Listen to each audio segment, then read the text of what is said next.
Welcome back to the Mind and Money podcast. I'm Val, a financial planner. And I'm Sherry, a financial coach. And today we're just going to hit each other up with some random questions because my husband doesn't like to play this game. Sometimes I just come up with these random thoughts and it's kind of like this or that. My husband sort of plays along, but I can tell he doesn't really want to. And I feel like Val would be more interested in playing along with this game. I also like playing this game with kids when we're driving somewhere with my son and his friends, just to get a little insight into what their brains are thinking. It's so interesting how unique our brains are and how we think about things so differently and how we can have opposite answers and both clearly think, no, obviously this is the answer that is quote unquote right. And even though these questions don't have any right or wrong answers. Okay. And how our experiences in life shape that. So, okay, go ahead. If you had to choose teleportation or time travel with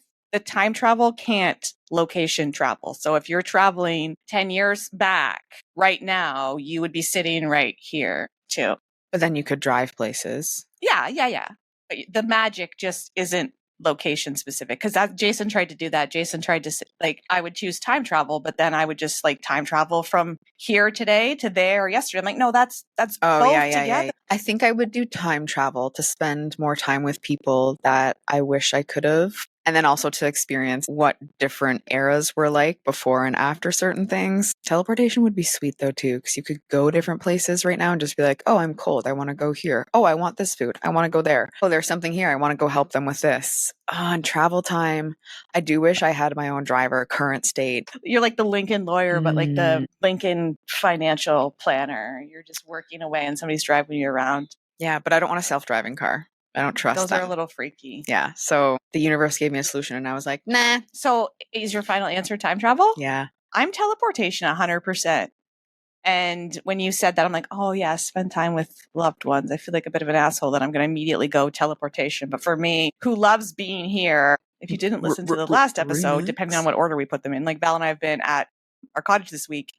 It's just nice to be here. I love being here, but I also love being at home. And I would probably most days go home, spend some time with my hubby, sleep in our bed, and then come here in the morning. And before or after you brush your teeth? I don't know. Before. Maybe. Yeah, I would. Random question. But yeah, teleportation. And then, I hate the travel part of travel. I get really stressed and anxious thinking about, okay, we have to be at the airport based on this time to make sure we've got time. And it just, so then my shoulders are up around my neck and then if it's a long plane ride, that's also not fun. So yeah, teleportation. Okay. So if you had to live in one season perpetually, I think that's the word. Fall. I actually said this to Jason the other day. I'm like, is there a place in the world where every night it gets down to 15 degrees and every day it's 25? Because that's where I want to live. Cool overnight. You can open up the windows. You don't need AC, but not cool enough that you need heat. Yeah, fall. I think I do love those transitionary ones, like spring and fall. Spring is just really wet. So I think I would also lean towards fall. I love the leaves turning. I love how it feels cozier. I do love summer though too, but to perpetually be in it. Yeah. I'm a sweaty Betty, so. It's just so hot. And every winter I complain about how cold it is. And then every summer I complain about how hot it is. So fall would be ideal. And then fall's also, you kind of get some of those days where they are warmer and you get those days where there are cooler. So it's kind of, you get some variety. It's just not as extreme as the Four Seasons variety. Would you quote Hannah Montana on this and say you get the best of both worlds? Fun fact. We have a Christmas ornament that plays that little blurb from a song. Whoa. Because every year I get Christmas ornaments for the hubby and the kiddo and representative of a little piece of them. And if there's something specific to that year or the upcoming year. Wow. So we've got some Twilight ornaments. We've got Barbie. We've got Pooh Bear. We've got a variety. Yeah. Jason's got barbecue, golf things. He likes National Lampoon's Christmas Holiday. So there's at least a couple of those ornaments. So do you have the moose glasses that he drinks out of? I have one of those. Yeah. And there's extra bonus points if they play songs. Next level. Or just like blurbs from the movies. Okay, you're up. If you had the ability to time travel right now, where is the first period of time that you would go? The 2008 financial crisis. No. And I'd say invest. Asterisk. You can't specifically do things for your financial gain with your new ability to time travel. I say this as a joke. On the business side, I would have gone back to, what is it, to 2020, 2021 and worn a shirt that said, go lock in your mortgage rate. I would totally go back and make more noise about that. Again, that's just that's hindsight. So you would go back and benefit others financially. Yes, 100%. I was quiet about mortgages. I was like, yeah, it's a great rate. Let's do this. Let's refinance. This makes the most sense. But I wasn't like, hey, everyone, you should look at these rates. These don't come around a lot. On a personal level, I would go back to a time when my sisters and I all lived in the same house. So we're saying like high school, but then also after college. But we had the emotional awareness to not hate each other, to live together again. Interesting. I don't know what specific year I would go back to, but I would go back to a time before I got fired. And it would be so interesting to go back with the knowledge that it was coming, and also with the knowledge of like where I am now, to know where I'm at career wise, and have the realization of, oh, you know what, you can have something. And for me too, it's like, if I went back further, I could start my business as a side hustle, build plans to leave, but then at in the same aspect, I'm like, that check that went right into my RRSP. Yes. That was my severance, was kind of really nice too. But then but if I went back to like just a little bit before I got fired, but also I wouldn't know that I wouldn't have so long to wait before I got it. Who you were back then and how you've changed and evolved in your awareness. You had to go through that journey to like be that person too. It's like if I met Sherry 6 months before she got fired, do you think we'd be friends? We wouldn't have met. But like, were you coming to work with me? Because that's the only way I would have met you. Because I worked so much, and I wore how much I worked as a badge of honor, and had competitions with a peer about who was working the most hours. For fun, we're like, yeah, I'm working this Saturday and Sunday, so I'm getting at least 16 hours of overtime. So I'm going to pull ahead of you for overtime hours year to date. It sounds insane now that I think about it. Okay. Oh, I had a good yes or no. Damn. Oh, yeah, it's back. It'll be very applicable to what I just did there. If you could switch your brain, everything else the same, but you could be neurotypical / type A / whatever you want to call it, would you do it? Yes or no? I don't know. Not part-time. Full-time. Possible to have everything still be the same. In this hypothetical situation, it is, Sherry. That hurts my brain. Like if they created a zap that zapped you into having a neurotypical brain and it didn't hurt you. So I'm still creative. I can still have ideas and come up with creative solutions for things for my clients and their money and for myself. But it might be a little different because you're not. I don't know. I'm a no. I'm leaning towards a no, because even though you said everything's the same except that, I'm just like, but it can't. Everything's the same in terms of like your memory and those things, but right, your functioning and your processing is different. Well, I think that it would have some amazing aspects, like to not have 72 conversations with myself when I lay my head down on the pillow at night. I really think I wouldn't be able to connect the dots the way I connect them for myself and see things as clearly as I do. Like I can hear a client or a potential client tell me aspects of their life, their financial life, or of their business that are challenging for them, or they've created roadblocks. And I just see with complete clarity, let's try, like, what do you think about trying this or this or this? And it's just like, I see their eyes be like, oh shit, that feels so aligned, so practical. So that's the solution I need. And my brain just spits them out for funsies. And if you've ever spent time with me and you didn't want 7 solutions to your problems that you shared with me, I apologize. At least you're aware. Like, we've got self-awareness here. Okay, I asked that last question, so it's your turn. You did answer the last one. You're a no. Yeah. You're a no. I'm a no. Although challenging, I think that I enjoy the way my brain works. It helps me with the work that I do. I like having, actually, Jenny Lee, who is an awesome human, gave me the idea of like having the container to do, like, have a chaos day, like start the dishes, start the laundry, like don't hold yourself to this. Go weed the garden for 5 minutes and then get bored and walk over to the chicken coop. Like, be the ping pong that you need to be. That's okay. Yeah, and we've spent so much time with these brains and come up with so many strategies to mitigate some of the challenges that I just think I would be perpetually bored. But in this scenario, do I remember what it's like to have ADHD? No, because you got zapped so hard. Yeah. I still think I'm a no as well. Yeah. And you can't go back. Yeah. If I could, I'd like a 7-day trial before I decide. Okay, my turn again. So you talked about how Haley wants to get tattoos. If you could get a tattoo and if you, whatever, like I know you can get tattoo removal, but if you were like, don't love this anymore, and you could just snap your fingers and it would disappear off your body, what is the, like, have they shared any ideas with you that you've been like, that one's the most likely that I would get? Or is there something that you would want to get? And where? From the idea standpoint, it's just like, hey, mom, would you ever consider getting the same tattoo as me? And I was like, tattoos, no. And also, I think part of the conversation too is that there was nothing that I was committed enough to get it on my body. I wonder where that line is, where if my sister was like, hey, you want to get this frog or like this toad with a cowboy hat on its head as a sister tattoo, I'd be like, yeah, I do. Yeah, I do. Like, where does that line go of like just internally? Because I'm like, it's a temporary body. I loved it at the time because I think, you know, people are like, well, what if it loses its meaning or what's its meaning? Or what if you're not friends anymore? Or what if you break up? Blah, blah, blah. And like, yes, I agree. Don't get someone's name on your neck. And if you do, then also kudos. That's your vibe. I wouldn't. But if I got something and I loved it at the time, I connect to that piece.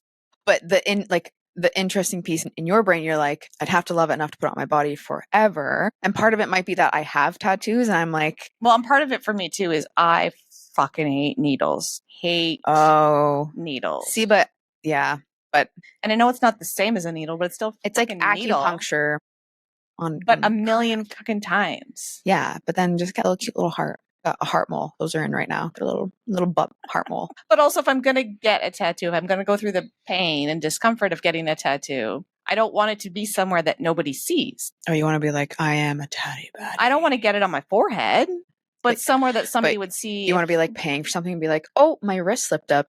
Do you like my tattoo? Do you like what I did here? Or like somewhere, like if I'm wearing a tank top, like on the back of my shoulder, or somewhere where some people will see it. Yeah. Okay. My turn. If you had zero concerns about anybody else in your life, nobody's gonna say shit about, what is something that you would do or would do differently right now? Like if nothing else relied on me to keep it alive? Sure. Is that what you mean? Take your own interpretation of the question. And I don't even know if I have an answer for this question. I think part of me goes, I would like to consistently go to bed earlier. And part of me goes, oh my gosh, I might miss out on something. Or, oh my gosh, that's when I decompress. And part of me goes, I would like to sleep in later. And part of me goes, I would like to wake up earlier. Oh, we're complicated creatures. Yeah. And it's funny that I asked this question and I have no real answer for it because I feel like I already do that. And maybe this makes me sound like a really big jerk. But I think every year I just lean a little more into like, what do I want my life to look like? What do I want my weeks to look like? What do I want my days to look like? And how can I get there? Comes from a beautiful combination of where your life is at, where your commitments are at, how comfortable you've gotten with saying no and listening to yourself, and your career. Like it all blends together into the ability and the awareness to ask those things. Well, and also the privilege, right? Because I know that a lot of the things I do, I am able to do because of the situation I am and because of the privileges that I have. Like I am an empty nester. I have a husband that's supportive of my work. Financially, we're in a good spot because we bought our house at a really affordable price because of the timeline, and there's a lot of things that really fell into place. Like, yes, I got fired, but that came with the severance that allowed me to put a good chunk into my investments, which reduces financial pressure. So it's like really having nobody to answer to most like business hours. It allows me to have a lot of flexibility, and I block out time in my calendar so that I'm only seeing clients 3 days a week. And yeah, it's just, it does come with a lot of privileges, and a lot of those privileges are a result of self-employment, but being able to be self-employed is a result of lots of other financial things in the past as well. So like in a bit more depth, you have spoke about how like you and Jason work on equaling the playing field, like feeling like you're both equally contributing. What is one thing that is currently on your plate that if you could take it off and A, someone else did it, B, it didn't need to get done, something like you could just be like, that's gone. What is it? Work, business, or you can do one for each, like, sorry, personal, business. Cleaning the cottage. I've talked about how we have somebody who cleans at home, and we rent our cottage out, not a lot, but some weekends, some weeks. And because I have the flexible schedule and because I'm the one that spends the most time here, that then falls to me. And I put a lot of pressure on myself that I want it to be perfect because honestly, Airbnb and the psychology of Airbnb is if you get bad reviews and then people don't see it and then... But then what is stopping you from finding someone in this area to clean it before someone comes in? Well, we had somebody the first year that we did it and part of the second summer. They were really good. And then I got burned. I had somebody who did it and I really think that she gave zero shits about it. And it just like, I also hate having to fire somebody. Interesting. Because I don't know. Maybe that's getting fire trauma. Interesting. Yeah. And so this, like the person that wasn't very good, I just stopped calling her. Yeah. But it's hard to find somebody who, and also it's the low frequency of how much we rent it, like 4, 5, 6 times a year. I kind of think it's more of a pain in the ass to try and find somebody. And then if it were me and I was cleaning a place 5, 6 times a year, it would be at the bottom of my list of priorities. So if somebody who I clean a place for them like every week, or they're constantly renting it to short-term renters, they're going to get my priority. So if they're supposed to clean my house on Tuesday and somebody else calls me like, oh, emergency cleaning on Tuesday. I got you. They're like, you're done. Okay. So you just don't hate it enough yet. Got it. And there's someone out there that would be the perfect fit for this. They're retired and they just want some cash. Their kids live in like Connecticut. They live within 5 kilometers of here. Shirley, maybe a business thing. Wait, what was the question again? Take it off your plate. It's done to your standard. It's done. Anything tech. I get into it and then I end up enjoying it. And then it's just new tech setup, like setting up my email marketing software and setting up my scheduling. What's the word when things talk to one another? Like the integrations and the automations. Yeah. I like when they work and but part of the challenge for me too is I use a repurposing thing for social media where if I post here, it goes here, here, here, here automatically. And like the setup part of it, I like, but then if something goes wrong, and part of this I think is like lack of organization maybe isn't the right word, but it's this chain of events where it starts here and then it goes here, here, here. And then if something happens, like if there's a broken link in the chain, I have to get really deep into the weeds again and understand the whole kit and caboodle before I'm like, okay, let's. It's like troubleshooting. It's like the car won't start. Well, why is that? Is it this? Is it that? And then. But also, this is like the dueling things in my brain. For a period of time in my business, I had a VA who helped me with a lot of things. And we didn't work together for long enough to see that it was like advantageous. Yeah, that like if they were going to get in to help with all of those things. But it felt like more mental effort to trust that somebody else was going to do it. So that kind of was a turning point for me to decide like, no, it's just me in my business and I'm going to do what I can do to support the number of clients and do the things that I can personally do without overworking the shit out of myself. So limiting the number of new clients that I take on and working with them in a way that I know is the most impactful. Like there's a lot of financial coaches that will do like a single session. And I did that for a long time, but I know, especially working with ADHD folks and ADHD entrepreneurs, I need more time. They need more time. They need more time. Everyone needs more time. We need a good chunk of time. So primarily working with people for at least 9 months. Now is the most impactful because trying to make things easier for me to just be me. What about you? Cute. I like that ending. Okay, you have to think of the last question while I'm doing this. I know that's a lot for our brains, but think about it. My personal thing that if I could just take it right off would be, can I just say like domestic duties?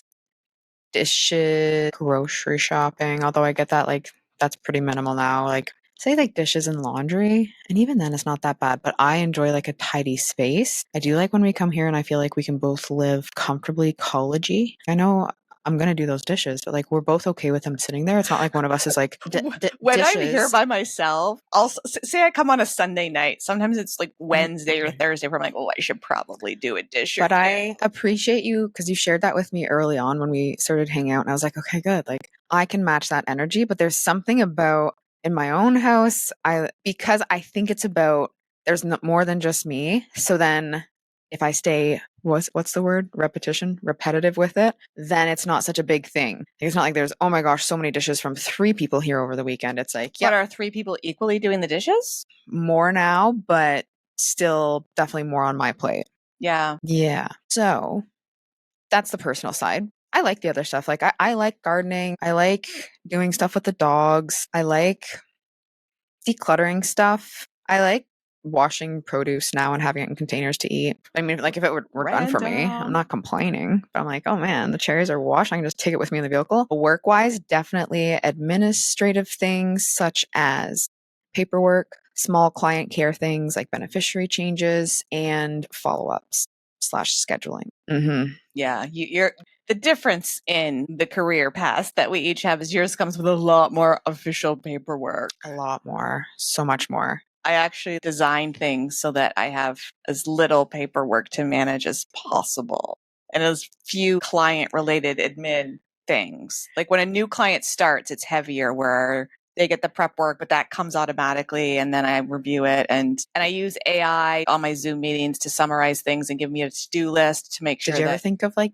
getting into the life coaching and being like, create the life you live, the life you love? I just think this is going to be a tangent. It's like the coaching industry as a whole is crazy. Is kind of a dumpster fire because there is no regulation and no requirements. And we could actually do a whole episode on that. There are certifications up to the fucking wazoo. And specifically, you can call yourself a financial coach with zero education, zero training. And yes, there are people that are self-taught and have learned a lot and they're competent in that role despite not having any type of education or certification around it. But there's so many people who are just like fly by the night, swoop in, say they're going to promise you all of the things. And it's just like, but there's also a lot of coaches that promise coaches how to coach them into being a 6-figure business. But it like, anyways, yeah, a conversation for another day. All right, you're up. If you could change one thing about your finances, either in how you manage it or where you're at financially, what would it be?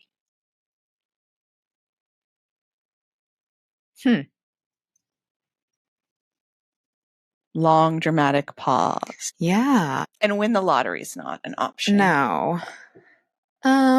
Like more in a specific account, less of managing this or that. I think it would maybe be like my TFSA being maxed out if I was going to give it something maxed out and not needed for anything short term. I like that. Right? Because like I could max it out and fill it with dollars that I have that have a job, but they have a job and yes, I could put them in there and put them in high interest, but the job is coming up and then I would feel like I falsified filling it. I gotcha. Yeah. So I think having it maxed out and being like, yep, I'm not touching that for decades in a perfect world. Yep. Airbnb property would be cool too, like something waterfront. So like real estate wise, it would be cool to have something else. You also share we totally need to talk about real estate as an investment. And I thought that I wanted to be a real estate mogul. We're going to have all the rental properties. And then the experience of having this and doing short-term rentals in a very limited basis let me know that is not for me. 0 stars because, and it's different because I'm very attached to this property because I spend a lot of time here.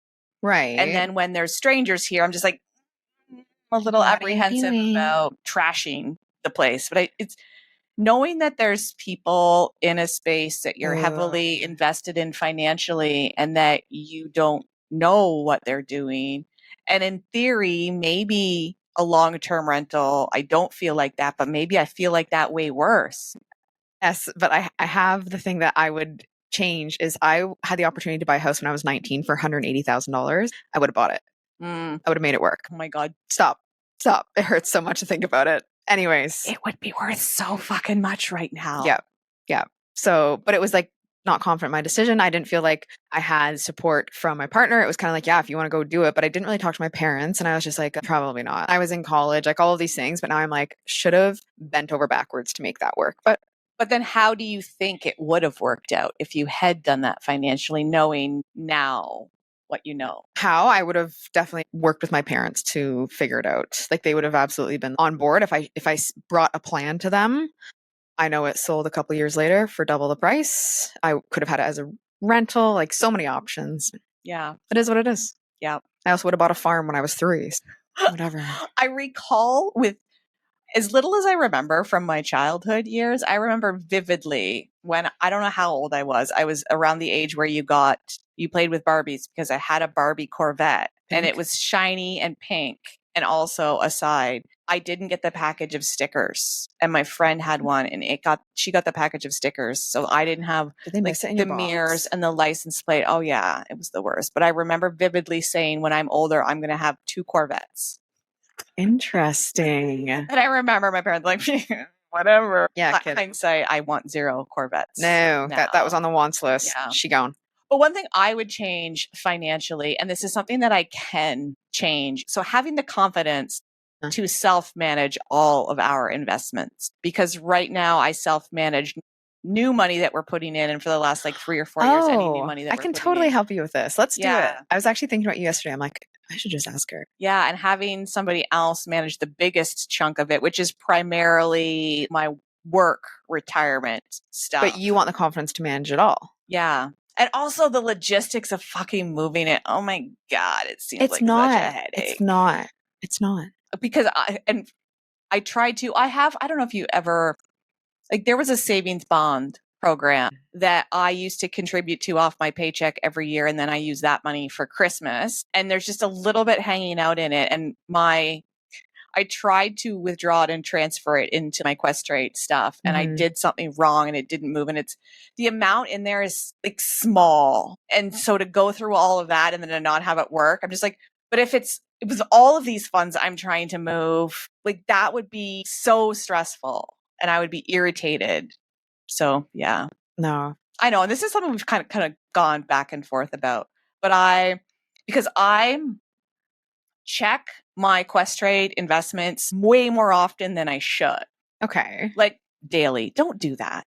No, don't do that. It's not emotion when I check it. It's just facts. And with the shitstorm that is our country to the south right now, sometimes I'll check them. And if my husband's home, I'll be like, they went down. What happened today? Yeah. So it's mainly this is my political keeps you in tune. You're like, this is me reading the news. Yeah. Yeah, it is kind of this is my signal of do I need to read the news? Did something crazy go on today? So yeah, it's something that I can. You can't go back and buy a house for, you can't go back and buy that house for 180, but so that makes me feel because the thing I would do is something that I have the power to do. Let me help you. I just need to unpack it a little more. So what is something that you would change about your finances and think about, do you have the power or can it better inform future decisions for you? And play this game, answer these questions that we've talked about, make up your own, ask a partner, ask a friend, or even just asking yourself. It's a journey of getting to know yourself. It's a lifelong thing. So take the time. Thanks for listening to us ramble on. Yeah. Thanks for, and dear husband, if you're listening to this, I appreciate you listening to these questions again. And let's discuss your answers after dinner tonight. Love you.